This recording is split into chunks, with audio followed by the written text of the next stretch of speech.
Bulkies, tankers, line haul logging, we cover them all here at New Zealand Trucking Media. These are the obvious heroes of the highway, out in their masses, moving the economy and looking good while they do it. But there's much more to trucking, much more to keeping the economy going, and it's at the other end of the market where the wheels turn of the unsung heroes of the highway.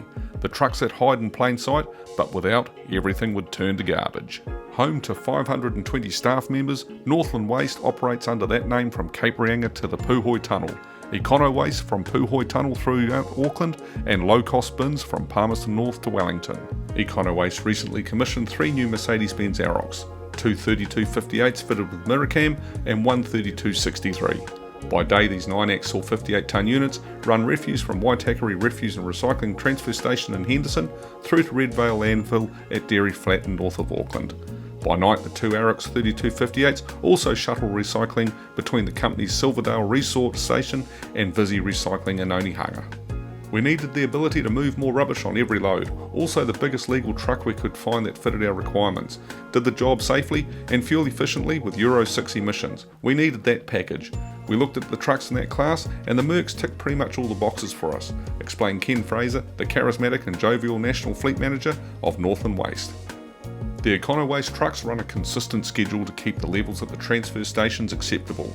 They head off around 5:30am from the yard for the day shift, and as mentioned, the 3258 switch from refuse to recycling in the evenings, completing on average 5 loads a night between the two of them, finishing up around 2:30am. We first meet the affable and proficient late shift driver, Yang Lee, who's in the 3263 for the day. We climb the 4 steps up into the big cab at the 6:30 and turn right onto the concourse, join State Highway 16 northbound and make for Redvale. The harshest part of the truck's lives is the fact that they exist to shift the city's garbage. The 30 or so kilometre run between the concourse and the landfill access road is barely taxing, the trucks making use of the Auckland's western and northern motorway links. The toughest challenge for the trucks is the climb out of Wairau Valley past Albany. The 3263's 12-speed PowerShift 3 transmission drops down to 11th, and the OM473 dips into its 3,000 Nm, 2,213 pound-foot of torque reserves. We climb at a steady 63 km per hour at 1600 RPM. Yang suspects that the 3263 is a little light today, and the weighbridge at Redvale confirms that with a GVM reading of 50,240 kgs and a payload of 25,920 kgs. A couple of tonnes less than I normally have on the 580. I could feel that it was an easy trip, he comments. Yang backs into position, jumps out to raise the Donovan tarps mesh covers and opens the doors of the Transfleet walking floor trailer and sets it going. He watches the load being deposited in his mirrors and keeps an eye on the SI Loadex scales. Once the movement of both slows down, he shifts the truck forward progressively until the trailer is empty. The entire process takes about 10 to 15 minutes. But it's much safer than a tipper trailer in an environment like this with potentially uneven surfaces and also prone to strong gusts of wind. Tarps down and doors closed, Yang pulls forward to uncouple the trailer and returns to tip the truck's load. It's a quick trip from Redvale to Silverdale, and arriving at Econowaste Silverdale Resort site, Yang positions the 3263 to load it up for the evening's recycling run. Yang's job is made a little more difficult by the afternoon sun striking the 3263's conventional mirrors. I haven't used normal mirrors for a while. The afternoon sun reflects and you can't easily judge how close you are to the wall, especially if there's a bit of dust or dirt on them. MirrorCam is not affected by the sunshine, he says. But as we've witnessed in the past, conventional mirrors do have one advantage in situations such as reversing, the ability to adjust the perspective by physically moving your body in the seat. This becomes clear when we later ride with Yang in the 3258 with MirrorCam, with him often looking out the window for a better idea of what's going on at the rear of the combo. The following morning we're back at the yard, this time to meet up with the 3263's usual driver, Gaurav Bhagat, and get his thoughts on the truck. Gaurav is cool, confident and clearly a Mercedes man. I love my truck, he says.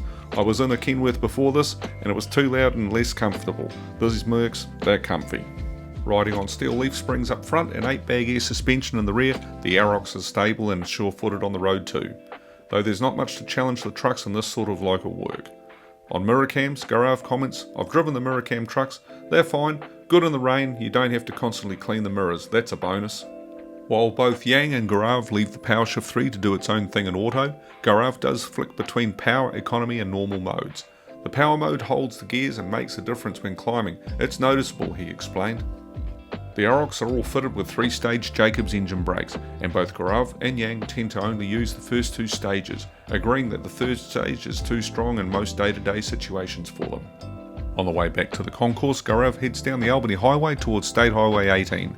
As the Arocs encounters the descent into Albany, it enables its eco-roll function, decoupling the transmission and rolling along freely to aid efficiency. A touch on the brake pedal immediately engages the engine to provide the required braking effect. Later in the day, we're back with Yang in one of the 580s. Once again, we're taking the final load of refuse to Redvale, giving us an opportunity to see what a difference 50 horsepower makes. Revisiting Redvale and Silverdale stations allows us to contrast the MirrorCam system with conventional mirrors and the same driver. Yang points out that despite the large 15.2-inch monitors, it's not easy to see the spotter's hand signals as he backs up to offload the trailer at Redvale. I can see that his hand is up, but not which signal he is giving. However, these aren't affected by the sun, as we witnessed with the conventional mirrors, and I can also lower the sunblind without obscuring the view of the mirror. But for normal driving, it doesn't really matter. I don't mind either really. In addition to the MirrorCam system, one of the key differences between the 3258s and the 3263 is the fitment of Mercedes-Benz's radar-guided adaptive cruise control and active brake assist 5. Cruising up the motorway, Yang had set the adaptive cruise control, and from the passenger seat it was imperceptible, keeping the set distance and speed as other vehicles entered and exited and changed lanes ahead of us, as well as when the Arocs was faced with climbs and descents. You've got to really understand what a rubbish truck is, Ken would say in conversation, and what a rubbish truck is essential, especially when you consider the daily routines of Econowaste 58-tonne truck and trailer units. Rubbish trucks don't need to be flashy, and they don't need to be particularly high-powered or high-tech. However, having around 600 horsepower on tap and advanced safety systems in place is definitely an advantage in cut-and-thrust city traffic. The Arocs models do this niche job admirably.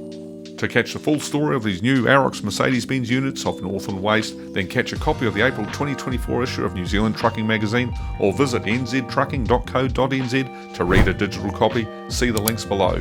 Remember to hit those like and subscribe buttons for fresh content as we upload it for you. Have a great month out there and travel safe.